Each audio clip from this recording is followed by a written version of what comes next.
Palam सादनगर market में बहुत बड़ी त्रासदी हुई है। आग लगने से 9 लोगों की मौत हुई है। आपने भी पूरा देखी होगी न्यूज़। क्या कहना चाहेंगे? देखिए, जो कमर्शियल एस्टेब्लिशमेंट होते हैं उन सबको फायर एनओसी चाहिए होता है। हमारे हॉस्पिटल को भी चाहिए था, हमने लिया भी, दूसरे को भी चाहिए था, उसको भी लिया। हालांकि वो लेना आसान काम नहीं है, बड़ा टेढ़ा है। जितने एक्सटेंशन बोर्ड बाज़ार में मिलते हैं लकड़ी के बने हुए या दूसरे भी, क्या उनमें आगे अर्थ का प्रोविज़न होता ही नहीं है। टू प्लग होते हैं, टू पिन प्लग होता है, तो ये होता ही नहीं है। तो एक सेफ्टी फैक्टर आपने और उड़ा दिया वहाँ से कि अर्थिंग उड़ा दी गई, क्योंकि अर्थिंग कभी की नहीं गई। और अगर अर्थिंग कभी की भी गई है तो उसको मेंटेन नहीं किया। इंदौर वाला किस्सा एक एग्जांपल है कि जब आग लगी तो जो जितने इलेक्ट्रॉनिक लॉक्स थे लोगों ने लगा रखे थे, कन्वीनियंस के लिए लगाए थे कि थंब इम्प्रेशन लगाओ, ये करो वो करो, सब बंद हो गए। हम हमेशा महीने में 2 से 3 मॉक ड्रिल करते हैं। सारे स्टाफ जो नए आते हैं उनकी ड्रिलिंग होती है, उनको भी सारा समझाया जाता है। जलने की स्मेल आती है या कुछ हो रहा है या लाइट फ्लिकर हो रही है, कुछ हो रहा है, इन चीज़ों पे एकदम अलर्ट हो जाइए कि कहीं पे वायर ब्रेक तो नहीं हो रही, कि शॉर्ट सर्किट तो नहीं हो रहा है। तो एक्शन लीजिए और अलर्ट रहेंगे तो हादसे कम होंगे, नुकसान कम होगा। भगत सर, पालम सादनगर मार्केट में बहुत बड़ी त्रासदी हुई है। आग लगने से 9 लोगों की मौत हुई है। आपने भी पूरा देखी होगी न्यूज़। क्या कहना चाहेंगे सर, क्योंकि आप समय समय पर अपनी राय रखते हैं, सुझाव रखते हैं, अपनी ओपिनियन रखते हैं। नमस्कार प्रवीण, ये अच्छा किया तुमने, ये टॉपिक हॉट टॉपिक है इस वक्त इस एरिया में और तुम्हारे चैनल लोग देखते हैं, तो ये एक है कि एनालाइज करने का। देखिए, जब भी कोई दुर्घटना होती है तो उसको एनालाइज होना चाहिए। दोष तो देते रहते हैं, पर उसको एनालाइज करके उसको आगे कैसे रोकें और ये क्यों हुआ है ये भी जानना ज़रूरी होता है। ये देखिए, प्राइवेट प्रॉपर्टी थी लेकिन नीचे कमर्शियल एक्टिविटी भी थी। मार्केट के प्रधान भी थे ये, और परिवार के काफ़ी सदस्यों की मौत हुई है। अब भले लोग थे, अच्छा बिजनेस चल रहा था, लेकिन हम अगर सोचें कि हम लोग एज ए सिटीज़न हम लोग कहाँ कहाँ गलतियाँ कर रहे हैं, क्योंकि मेरा एम यही रहेगा बताने का कि हम उनको क्या ठीक कर पाते हैं। 3 मंजिली बिल्डिंग बना ली या 4 मंजिली बिल्डिंग बना ली, ग्राउंड +1 +3, ठीक है ना, आजकल स्टिल्ट वाले भी है, तो और गलियाँ हैं छोटी, फायर टेंडर उसमें घुस नहीं सकते हैं। हैवी वाले जो बड़े वाले हैं वो नहीं घुस पाते हैं, दे टेक टाइम, और उनको टर्निंग सर्कल भी नहीं मिलते क्योंकि गली के साइड्स पे इंक्रोचमेंट भी बहुत होती है। इन टेंडर्स को मूव करने के लिए सर्कल चाहिए, एक बड़ा टेंडर होता है भी। और ये बात मेरी कई बार फायर डिपार्टमेंट के लोगों से हुई। अपने हॉस्पिटल में मैं फायर और सिक्योरिटी जो है, सेफ्टी, मैं खुद डायरेक्टली मॉनिटर करने की कोशिश करता हूँ। अब इसमें अगर हम सोचा जाए तो गड़बड़ कहाँ है। देखिए, जो कमर्शियल एस्टेब्लिशमेंट होते हैं उन सबको फायर एनओसी चाहिए होता है। हमारे हॉस्पिटल को भी चाहिए था, हमने लिया भी, दूसरे को भी चाहिए था, उसको भी लिया। हालांकि वो लेना आसान काम नहीं है, बड़ा टेढ़ा है। लेकिन ये जो रेजिडेंशियल प्रॉपर्टीज़ होती है, और अगर हम लिस्ट देखें तो पहले एक हैदराबाद में कृष्णा ज्वेलर्स था, उसकी फैमिली पूरी गई। फिर द्वारका में एक किस्सा हुआ जब पूजा के बाद पर्दे में आग लग गई और परिवार बीच में फंस गया पूरा, वो भी काफ़ी लोगों की मौत हुई थी। अभी ये हुआ है, एक ही फैमिली के बहुत सारे लोग गए। थोड़ी देर पहले इंदौर में हुआ कि वो चार्जिंग उसमें आग लगी और इलेक्ट्रॉनिक जो लॉक थे वो भी बंद हो गए, तो जो लोग निकल सकते थे वो भी नहीं निकल पाए, तो उनको ओपन करने का सिस्टम नहीं था। अब यहाँ पे थोड़ा सा ना, हम सब जब ये घर बनाते हैं या सिस्टम बनाते हैं तो थोड़ा सा सेफ्टी और सिक्योरिटी के बारे में ध्यान रखना चाहिए। रेजिडेंशियल बिल्डिंग में बंदिशें नहीं हैं, नक्शे पास होते हैं, एक सीढ़ी से ही पास हो जाते हैं। लेकिन अगर फायर हो रही है और इतनी लंबी सी बिल्डिंग है, ऊंची है, तो क्या परिवार के एस्केप के लिए सदस्यों के क्या एक एक्स्ट्रा सीढ़ी कहीं से प्रोविज़न किया जा सकता है? अगर वो एस्केप लैडर होती तो शायद बात इतनी नहीं बिगड़ती। अब एस्केप लैडर नहीं बनती है, बनाते नहीं हैं लोग, और मैक्सिमम कवरेज के चक्कर में रहते हैं, और जब ये दुर्घटना होती है पूरा परिवार रोता है, अड़ोसी पड़ोसी भी परेशान होते हैं। लेकिन मैं तो यही कहूँगा कि एक एस्केप लैडर जो है, जो मर्जी वेट तो उसकी, चाहे सीढ़ी हो भी मुश्किल, कई बार हाइट की वजह से ना पैर वो स्टेप्स जो हम 5 इंच 6 इंची के देते हैं उससे ज़्यादा देना पड़े तो भी दो, लेकिन उसको बनाओ तो सही। ये एक्स्ट्रा जो एक एस्केप रूट होना चाहिए हर फ्लोर पे, ये ज़रूरी है। देखिए ग्राउंड फर्स्ट में तो ज़रूरत नहीं है, वहाँ तो कोई भी पड़ोसी आपको BACS वाले भी अपनी सीढ़ी पकड़ा देंगे और आप उधर जाओगे नीचे। सेकंड फ्लोर में मुश्किल होती है। आगे चलते हैं कि कोई भी फायर सेफ्टी घर में नहीं रखता है, ना तो फायर एक्सटिंग्विशर रखते हैं, ना होज रील का प्रोविज़न करते हैं। होटल्स में होता है, इंडस्ट्रीज़ में होता है, हॉस्पिटल्स में होता है, घरों में एक छोटा सा सिलेंडर क्यों नहीं रखते हैं? आप कभी कमर्शियल टैक्सी में गए हैं? वो बेचारा एक छोटा सा ऑक्सीजन ये फायर सिलेंडर सामने टांग के बैठा होता है। जब आप अपनी पर्सनल गाड़ी में जा रहे हैं तो क्या आपको उसकी ज़रूरत है कि नहीं है? तो वाई ये जो सेफ्टी के मेयर्स हैं ये घरों में क्यों नहीं लोग सोचते कि होने चाहिए, या जब तक कानून का डंडा नहीं पड़े। वो टैक्सी वाला तो इसलिए लगाता है कि उसका लाइसेंस उसको तभी मिलेगा, रजिस्ट्रेशन, जब वो सिलेंडर वहाँ पे लगा के रखेगा। गाड़ियाँ भी जब नहीं आती तो उसमें एक फ़र्स्ट एड किट होती है, चाहे वो मीजली सी होती है, मीजली सी मीन्स उसमें कोई ढंग की चीज़ नहीं होती है। एक कॉटन होती है, बैंडेज होती है, ये एक ऑइंटमेंट होता है छोटा छोटा। तो ये हम अपनी सिक्योरिटी के बारे में जब खुद सोचना शुरू करेंगे, दूसरों को दोष देना बंद करेंगे, तो ये हादसों के जो नुकसान हैं उनको कम किया जा सकता है। तो किचन के बाहर भी आसपास कहीं ना कहीं कुछ अरेंजमेंट होना चाहिए। ज़्यादातर फायर हमने देखा है कि कहाँ से लगी है। एक तो ये दिए से लगी थी यहाँ पे मेरे ख्याल द्वारका वाले में, बाकी इलेक्ट्रिकल शॉर्ट सर्किट कहते हैं, इलेक्ट्रिकल शॉर्ट सर्किट से हुई थी। इलेक्ट्रिकल शॉर्ट सर्किट कहाँ होते हैं जनरली? मीटर बॉक्स में। और मीटर बॉक्स तुम्हारे घर में कहाँ पे बना हुआ है? बाहर होते हैं कहीं, सीढ़ी के पास, जहाँ से आप निकलोगे। तो जब आग लगी होगी तो आप उस मीटर बॉक्स से कैसे निकलोगे वहाँ से? और मैं आर्किटेक्ट से भी इस बारे में झगड़ा भी किया। मैंने कहा कि मुझे ये जो नई बिल्डिंग्स में आप बना रहे हो मीटर बॉक्स सीढ़ी के पास, क्यों बनाते हो आप? कहीं और रास्ता नहीं मिलता क्या? नहीं, एक्सेस ईजी रहती, जल्दी से MCB दिख जाता है, बिल्कुल सही बात है, लेकिन या तो उसकी सेफ्टी का प्रोविज़न हो, क्योंकि वो एक्सेस को ब्लॉक कर रहा है और ये बड़ा डेंजरस चीज़ है। ज़्यादातर आग शॉर्ट सर्किट्स है और वो मीटर बॉक्स पे, और मीटर बॉक्स सीढ़ी के मुंह पे लगा होता है या सीढ़ी के सेंटर में होता है कहीं पे, तो एक सीरियस सिचुएशन है। फिर आ जाते हैं हम कि अगर मीटर बॉक्स आपने लगा हुआ है, पुराने सब चेंज नहीं हो सकते, वायरिंग भी होता ही ऐसे कि सारे कमरों की वायरिंग घूम फिर के वहीं पे आती है, और तो वहाँ पे फायर सेफ्टी के लिए एक एक्सटिंग्विशर रख लो या थोड़ा सा रेत रखने का प्रोविज़न कर लो, ठीक है ना? Small bucket of sand will help. तो थोड़ा सा इस पर वो भी ध्यान देना चाहिए कि ये है। फिर इलेक्ट्रिकल जो इलेक्ट्रिशियन है आपका, वो पढ़ा लिखा होना चाहिए और उसको सर्किट में जो मैक्सिमम लोड है उससे 1.5 गुना की वायर होनी चाहिए।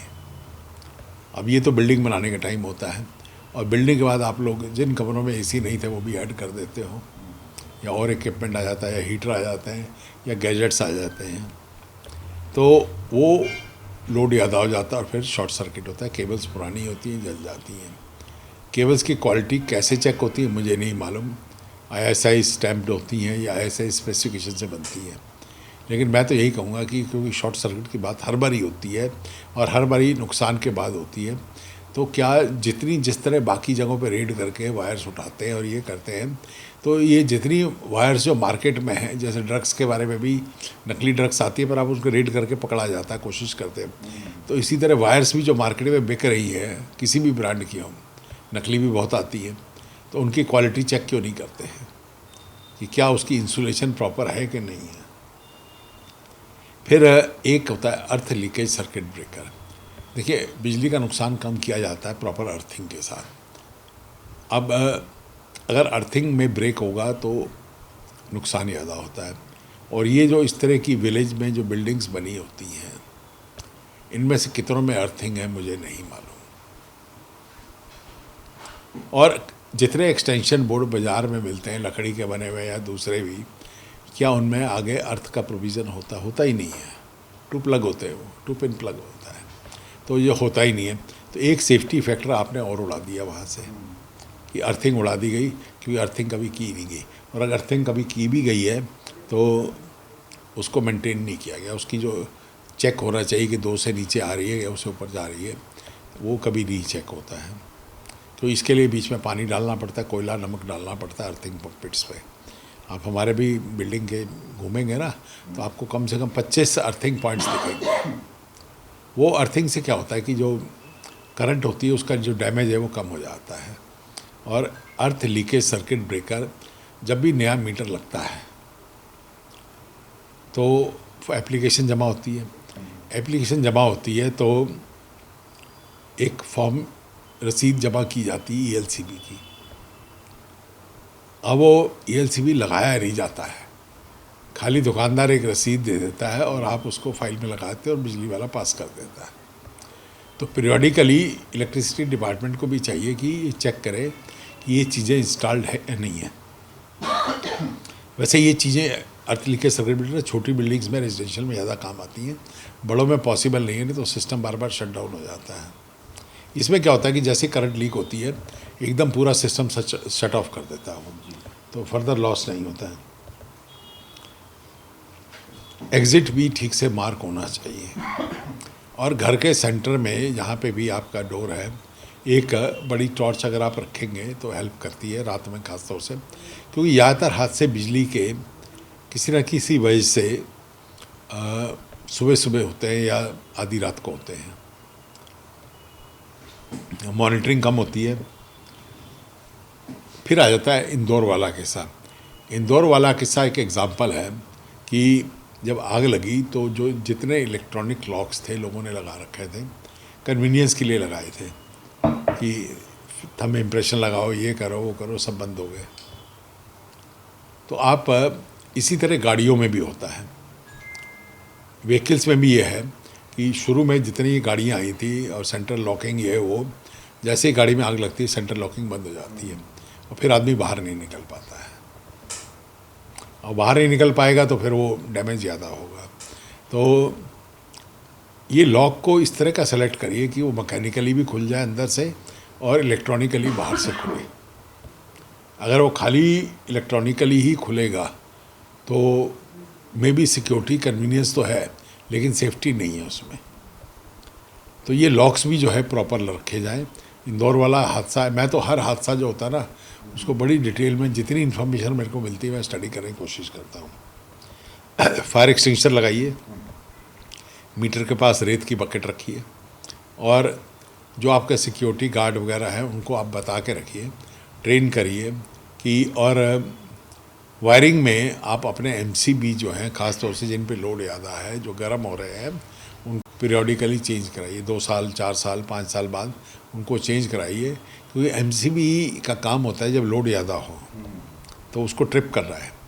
लेकिन बहुत सारे एमसीबी ऐसे होते हैं पुराने होने के बाद कि या उनको जैम कर दिया जाता है, तो जैसे ही लोड ज़्यादा होता है वो ट्रिप नहीं करते, तो सेफ्टी फीचर आई हटा दिया गया, फिर आग लग जाती है उसके बाद। इसी तरह दूसरा फिर मैं कहूँगा छोटी छोटी बातें हैं, ये तो बड़ी बड़ी बातें होगी सारी, और ये सारी मेरे हिसाब से बहुत इंपॉर्टेंट है। जब आप बिल्डिंग बना रहे होते हैं, अपने रेजिडेंस के बना रहे होते हैं, उसको डिज़ाइन करिए। हर को ये सोचे कि मेरे साथ कभी कुछ नहीं होगा, ये इम्पॉसिबल है, इम्पॉसिबल है ये। तो बाकी छोटी छोटी बातें हैं कि कोई जलने की स्मेल आती है या कुछ हो रहा है या लाइट फ्लिकर हो रही है या कुछ हो रहा है, इन चीज़ों पे एकदम अलर्ट हो जाइए कि कहीं पे वायर ब्रेक तो नहीं हो रही, कि शॉर्ट सर्किट तो नहीं हो रहा। तो एक्शन लीजिए और अलर्ट रहेंगे तो हादसे कम होंगे, नुकसान कम होगा। सर एक सवाल है, बताया जा रहा है कि जो आपने प्रिकॉशंस बताए बहुत अच्छे हैं, लोग काम आएंगे और लोग उस पर अमल करें तो उसका दोबारा ऐसी घटना हो। जो ट्रक आया सरकार की तरफ से, जो हाइड्रोलिक लेगर्स हैं वो खुली नहीं, टेक्निकल इशू आ गया, तो आपको लगता है कि टाइम टू टाइम प्रशासन को भी जो मॉक ड्रिल करते रहना चाहिए? अपने सभी को करना चाहिए। हमारे यहाँ भी एक एस्केप लेटर बाहर रखी है, कई बार चेक करते हैं, कभी जी फील्ड से उसके जाम मिलते हैं, कभी चालू कर देते हैं, ये लोग लगे रहते हैं। इस तरह सबको करना चाहिए। अब यहाँ पे थोड़ा सा एक और होता है, इन लोगों से पूछिए कि ये बैठे मेरे स्टाफ के कई बार ये सारे सिक्योरिटी मेंटेनेंस में इन्वॉल्व है सबके सब, इसीलिए मैंने इनको बिठा भी रखा। अभी मीटिंग कर रहा था इनसे मैं कि अगर हम फायर सेफ्टी के लिए रास्ते बना के रखते हैं तो चोर उसका फ़ायदा उठाता है। फायर सेफ्टी, और इनसे पूछिए, ये विक्रम जी बैठे हैं, कि कितनी बारी हमारे यहाँ कॉपर वायर चोरी करने के चक्कर में ये लोग हमारे यहाँ घुसे हैं चोर। विक्रम जी, इतना बड़ा मामला सामने आया है। भगत चंद्रा हॉस्पिटल की अगर बात करें तो बहुत बड़ी प्रेमिसेस है। क्या कहना चाहेंगे, क्या कुछ सेफ्टी प्रिकॉशंस आप लोग बरतते हैं और इस पर क्या? इसमें तो मैं यही कहना चाहूँगा कि वैसे तो डॉक्टर भगत हमारे हैं, हमारे एमडी हैं, पर इनका वैसे ही हर चीज़ में जागरूक रहते हैं। इन्हीं से मेरी ट्रेनिंग भी हुई है, जिसके बाद मैंने सर्टिफिकेट कोर्स भी किया है जाके अपना फायर सेफ्टी का। तो मैंने काफ़ी फ़िज़िकल ट्रेनिंग भी हुई है, सब मुझे इन्हीं से सीखा गया है। तो बेसिकली हमारे क्या होता है कि हम हमेशा महीने में 2 से 3 मॉक ड्रिल करते हैं। सारे स्टाफ जो नए आते हैं उनकी ड्रिलिंग होती है, उनको भी सारा समझाया जाता है कि हमारे पास कौन कौन से सिलेंडर हैं, कहाँ कहाँ पे हैं और उसको कैसे यूज़ करना है। तो बेसिकली उसकी ट्रेनिंग हमारे पास होती है और रिकॉर्ड मेंटेन करते हैं हम उसका। अभी बीच में ये हमारे साथ एक प्रॉब्लम ये हो गया था कि फायर सेफ्टी के चक्कर में हमें ये है कि जो फायर सेफ्टी के हमारे एग्ज़िट हैं वो सारे ओपन रहने चाहिए। उस चक्कर में क्या हुआ कि जो हमारा बैक साइड का ओपन था, वो रात को कोई अननोन पर्सन घुसा है और वो पीछे से गया है और वो सीधा छत पे चले गया है और हमारी कम से कम 5 to 6 पूरी कॉपर की एसीज़ की उसने वायर, वो पूरे कॉपर वायर उड़ा लिए और इतने तरीके से उसने वो कर लिया है कि वो किसी को पता भी नहीं चला उसके बाद। तो फिर हमने उसके बाद सीसीटीवी कैमरा वो देखा, उसके बाद हमें पता चला। तो फिर उसके बाद हमने कुछ प्रिकॉशंस लिए। उसके लिए क्या करना है हमें, तो हमने कैमरे को थोड़ा सा उस तरफ भी किया है और ऊपर से एक गार्ड को वहाँ पे कर भी दिया है, ताकि वो बेसिकली थोड़ा सा सुनसान इलाका है हमारा। तो बीच बीच में हम ये सब करते रहते हैं। देखिए, ये मानसी है, ये हमारी जो क्वालिटी जो है मेंटेन करते हैं। तो ये जितने सिलेंडर्स की एक्सपायरी डेट हो रही है, वर्किंग है, और उन सबको मेंटेन करना, चेक करना, रिकॉर्ड रखना, ये इनका काम है। तो देखिए, जब भी आप कुछ सिस्टम बनाते हैं, अब देखिए बड़ी बिल्डिंग थी, कितने उसमें बिजनेस चल रहे थे, कितने बड़े बिजनेस चल रहे थे। क्या उन बिजनेस को कोई चेक कर रहा था क्या, कि क्या उनमें से कोई भी ऐसा आदमी था जिसको सेफ्टी है? आप अभी उत्तम नगर की गलियों में चले जाइए, एक ट्रांसफार्मर लगा हुआ, अंदर चले जाइए, बड़े बड़े 3-3, 4-4 मंजिले कपड़ों के स्टोर हैं, माल बहुत है, बिकता भी बहुत है, और सीढ़ी के बीच में भी माल रखा हुआ है। आदमी बिना उनसे माल से टकराए बिना आप नीचे उतर नहीं सकते हो। बेसमेंट में भी माल रखा हुआ है और बेसमेंट का सिर्फ एक एग्जिट है। तो ये सबका एक ही एग्जिट है। वो कमाने में लगे हैं, तो आपको भी जब हादसा होता है तो आप फिर न्यूज़ भी बनती है, लेकिन वो मुश्किल होता है। तो रिकॉर्ड कीपिंग का भी बड़ा इंपॉर्टेंस है। अब उसमें एक एटीट्यूड की बात होती है। हमारे राइट साइड पे मिस्टर साहिल बैठे हैं। अब इनका एटीट्यूड इतना स्ट्रांग है ना, मैं इनको जिस दिन हिंट कर दूं कि ये काम मुझे चेक करके देना है, ये रात तक मुझे उसको चेक करके उसका वीडियो बना के भेज देते हैं कि ये मैंने कर लिया। यहाँ पे आदमी की पर्सनैलिटी को डेवलप करना होता है, टालने वाली पर्सनैलिटी नहीं होनी चाहिए। जब आपने कुछ सोच लिया है तो आप उसको इमीडिएटली कर दीजिए। मेरे वीडियो इस देखने के बाद मैं यही कहूँगा कि बहुत सारे लोग सोचेंगे कि हम ये करते हैं, और आप 5 दिन बाद उनसे पूछिएगा उन्होंने कितनों ने किया, और 15 दिन बाद आप उनसे पूछिएगा कितनों ने किया है। ये उस चीज़ को फॉलो अप करना ना बहुत ज़रूरी है, एटीट्यूड को। वो एटीट्यूड आपका एक परसिस्टेंस का होना चाहिए, जिद का होना चाहिए कि मुझे सेफ्टी तो करनी ही करनी है। जो कर रहे हैं और जो करेंगे वो भी कमेंट करें, क्योंकि कुछ चीज़ें इम्प्रैक्टिकल लगती हैं, लेकिन वो लाइफ में प्रैक्टिकल तो बनानी ही पड़ेंगी for the sake of safety. मैं यही कहूँगा। तो अब ये साहिल बैठा है, देखो इसको भेजा, इसका ये कैरेक्टर बहुत अच्छा लगा कि काम करने की जिद है तो जिद है, उसको फॉलो कर रहा है उसको। आप और कुछ पूछना है इसमें स्पेसिफिकली? मैंने तो आपको बता दिया। फायर एक्सटिंग्विशर भी ABC टाइप का रखिए, वो मल्टीपर्पज़ है, उसमें काम करता है। किचन में भी प्रिकॉशंस लीजिए, किचन की ट्यूब्स वगैरह भी चेंज करते रहिए। और पूजा रूम की तो मैंने आपको पहले भी एक बारी बात की थी। ये पूजा रूम में दिया जलाया है तो उसको साइड पे करिए, पॉलिस्टर के पर्दे वहाँ पे नहीं होने चाहिए। और प्रभु को डेकोरेट करने के लिए जो आप घटिया चाइनीज़ लिनन के ऊपर गोटा लगा के ऊपर रखते हैं, वो हाईली इन्फ्लेमेबल है, और गलती से वो उड़ के दिए के ऊपर आ गया और वो आग पकड़ेगा, पूरे घर को तबाह कर देगा। तो ये आपने देखा है, जरी बूटी लगे हुए गोटे लगा के ड्रेसेस बेचते हैं। थोड़ा सा ध्यान रखिए इन चीज़ों का, और दिए को थोड़ा सा दूर रखिए, कवर रखिए। अब ब्रांडेड ब्रास के दिए भी आए हुए जिसमें कवर होता है ऊपर से, तो उन चीज़ों को छोटी छोटी बात बहुत छोटी छोटी है, लेकिन हर चीज़ जो आप इस्तेमाल करते हैं ज़रा सोचिए कि इससे क्या दुर्घटना हो सकती है। इलेक्ट्रिक दिए भी आते हैं सर, उजाला ही तो चाहिए, इलेक्ट्रिक दिए अब वो हर एक की अपनी भावना है, कोई किसी को अगरबत्ती जलानी है, किसी को धूप जलानी है, पर जो भी करिए थोड़ा सोचिए कि इससे क्या नुकसान हो सकता है। It's very painful. देखिए आपको जो ये कल से कई लोग हिले हुए हैं, एक ही परिवार, बड़ा अच्छा परिवार था, सब किसी से कुछ उनकी कन्फ्लिक्ट नहीं थी, पर पूरा परिवार हो गया। वही लोग बचे जो दिल्ली में नहीं थे। सावधानी रखिए, इसी में ज़िंदगी है। करें और प्रेस करें बेल आइकन। भगत चंद्रा हॉस्पिटल विश्व की सभी आधुनिक और बुनियादी सुविधाओं से परिपूर्ण एक world class multi speciality hospital, Mahavir enclave Palam Dabri road पर स्थित साउथ वेस्ट दिल्ली का एकमात्र मल्टी स्पेशलिटी हॉस्पिटल, जहां 24 घंटे आपकी सेवा में उपलब्ध हैं वेल क्वालिफाइड डॉक्टर्स और हेल्पिंग स्टाफ। डॉक्टर CM भगत द्वारा स्थापित भगत चंद्रा हॉस्पिटल आपकी सेहत का ख्याल रखना ही इसकी प्राथमिकता है, वो भी अफोर्डेबल रेट्स में।